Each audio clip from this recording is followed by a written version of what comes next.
So let's start with just the fundamentals of the sport of tennis or any type of sport that involves hitting a ball when it's moving. You have to have good tracking skills. There's really no better way to develop There's really no better way to develop tracking skills than with catching the ball, following the ball, or a balloon in the air. And juggling is one of the best ways I've found to really enhance your coordination and your eye-hand coordination, as well as just your overall tracking skills. So just a quick juggling class. Remember, you want the balls across in the middle, 1, 2, and then you add the third and you are juggling. But what I want to show you is how you can do the same thing going down. Since we're doing tennis and we are going to be playing a sport where the ball is going to be coming from the ground, we need to work on our tracking skills from the ground to the middle of our focus, right? So the way you can juggle on the ground is the same way as you juggle in the air. You start with one ball and you're going to be crossing in the middle. So you want to have your point in front of you, and you don't want to throw it down. You want to give it a little bit of a push to the other hand. Find that perfect bounce. This is a much easier thing to work on with a bouncy ball that is designed for this. Tennis balls are not really designed for catching so much as hitting. So I have my invisible spot right here. I'm hitting 1, 2. This helps with dribbling skills. I think this is a very important drill that anyone can do. And they're going to add a second ball. 1, 2. 1, 2. Whoop.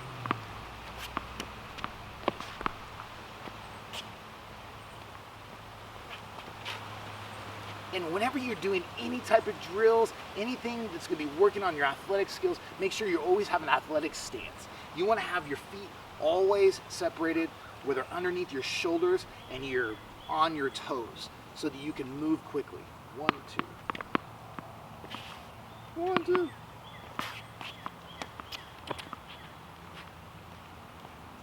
You can do it, you can do it.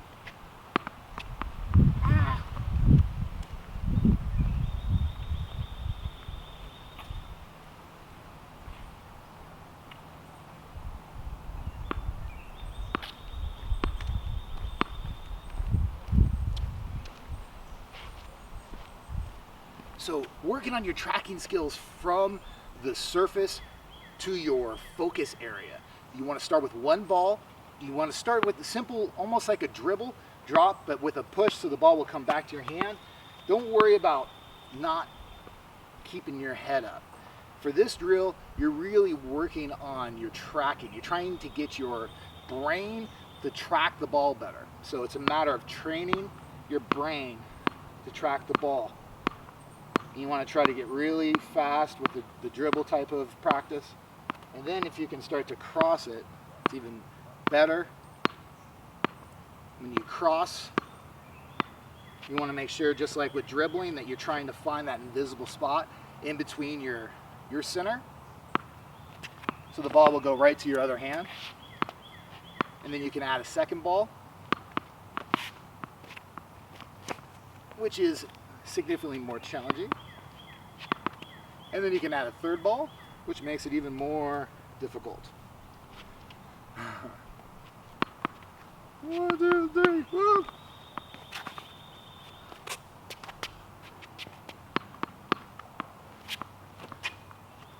It's not easy, but it's great for developing these skills. So you can play games with balloons where you have your kids catch the balloon in the air. This is great, more advanced tracking practice. A great way to advance from just catching a balloon or even catching a ball going back and forth would be to start working on being able to just easily bounce the ball right back to your hand, tracking it, and getting good at juggling. Now, I want to do a little workout just to kind of get warmed up with you, a little bit different than what we've done. I'm going to use a jump rope, which you've seen before, because I want to use a jump rope for this sport because I'm trying to get fast feet. I want to be able to move quickly side to side. I'm going to do my typical cone drills on the line. And I'm not going to do zigzagging because you don't really do that with tennis. It's more of sidestepping that you're going to be using a lot and being able to move backwards. So we're going to do front, back pedal, and sidestepping. And then I'll do I want to get warmed up with my legs, so I'm going to use a jump rope, and then I'm also going to use a stretch band. So I got my jump rope here. I'm going to use my jump rope, and the stretch band is great because you can get these in different, I guess, they're designed to create different resistances. So you can get a set that will have, you know, a real low resistance to a very strong resistance.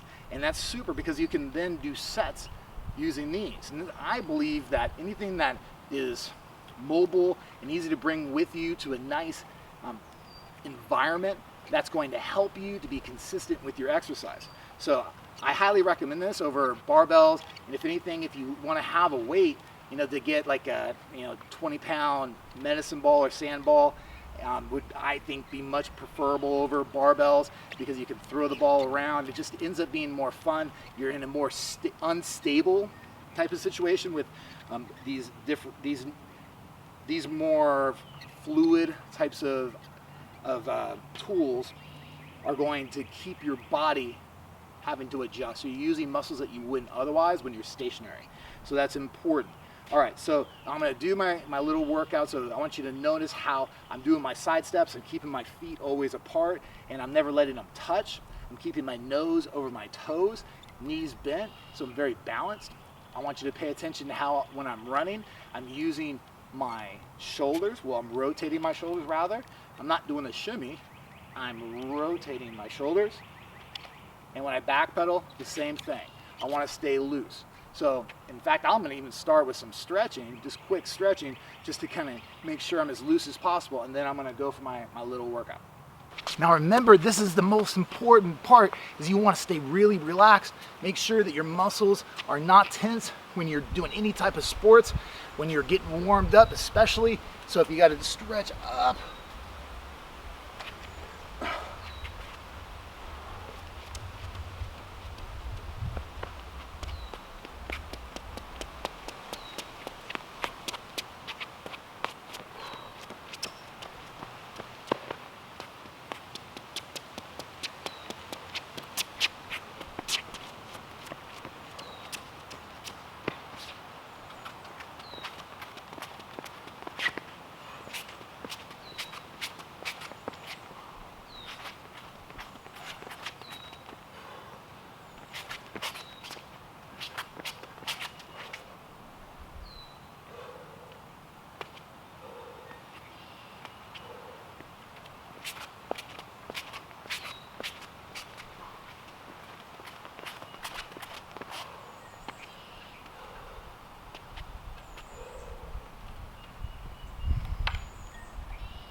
all right, remember, now for the jump rope, it's all about getting into a rhythm. Rhythm is really important in sports. So whenever you're trying to run or jump or just, really as you advance, the more of a rhythm you have, the better you're going to do.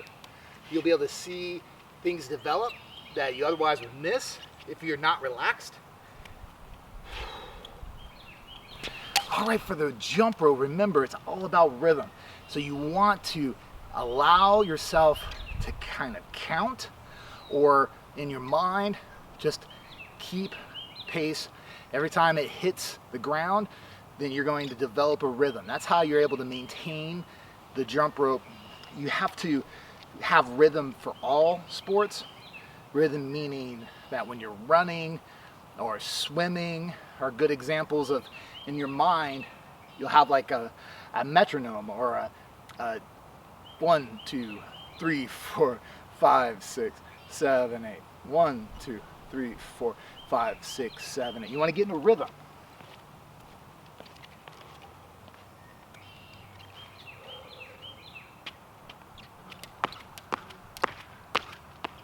Just like that.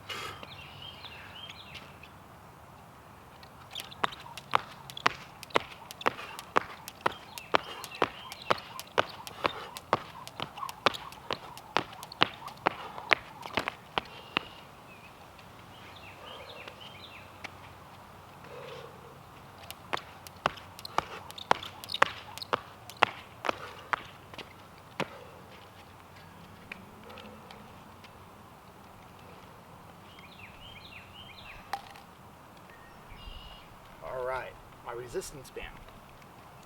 There's lots of different ways that you can use this. You use your imagination. I am going to work from the ground up because I'm going to get the most tension if I start with holding it by my foot.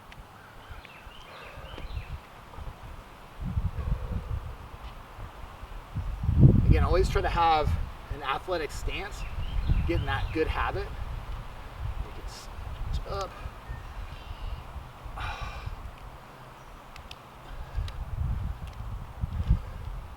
Twist.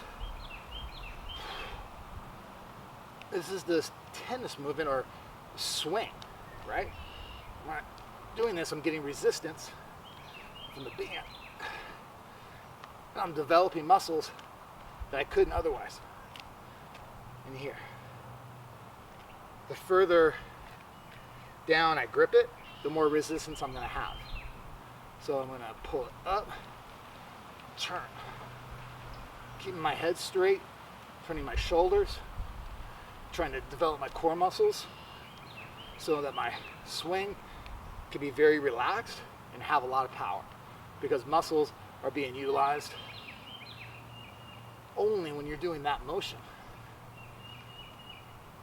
So I'm holding it lower for less resistance for this turn, just because it hurts.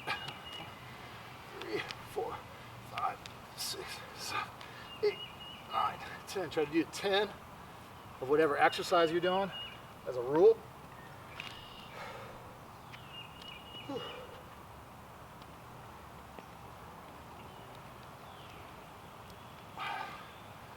So I'm just switching feet so that I can work the other side of my body.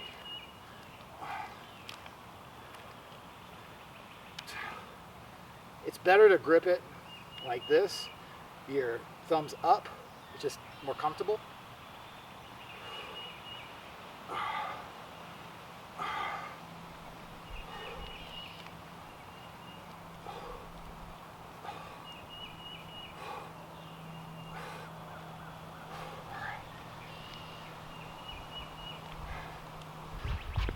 All right, let's get warmed up. So the first thing I'm gonna do is I'm gonna be running to the net and backpedaling back, and then I'm gonna sidestep to the net, sidestep back, and then I'm gonna run.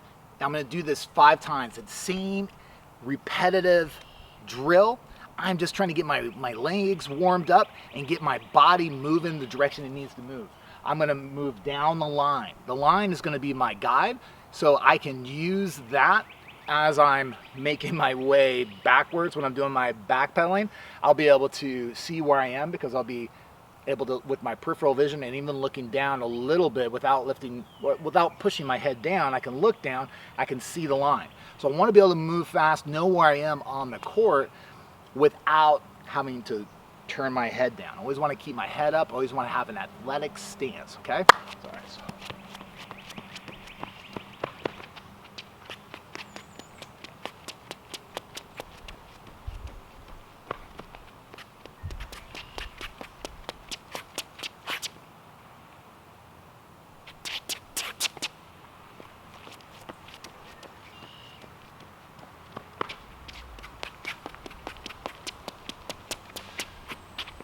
So afraid of hitting the camera.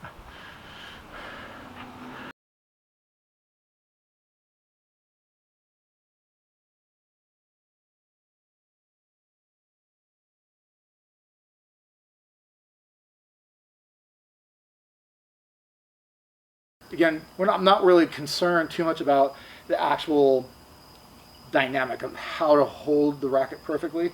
This is about the swing.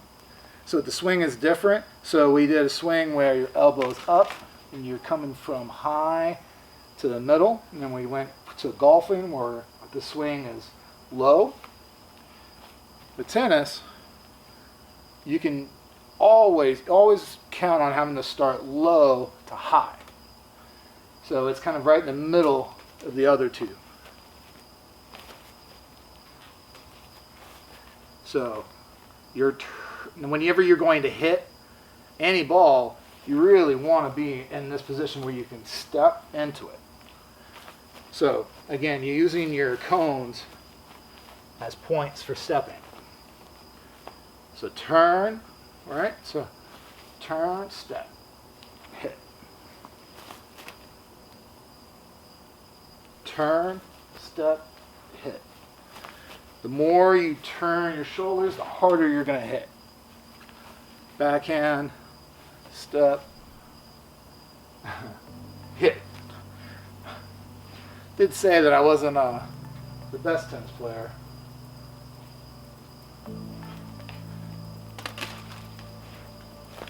We're working on the fundamentals of the swing. Oh, please don't go too far. All right. Hopefully I don't hit the camera. So, up, whoop. Up. Elbows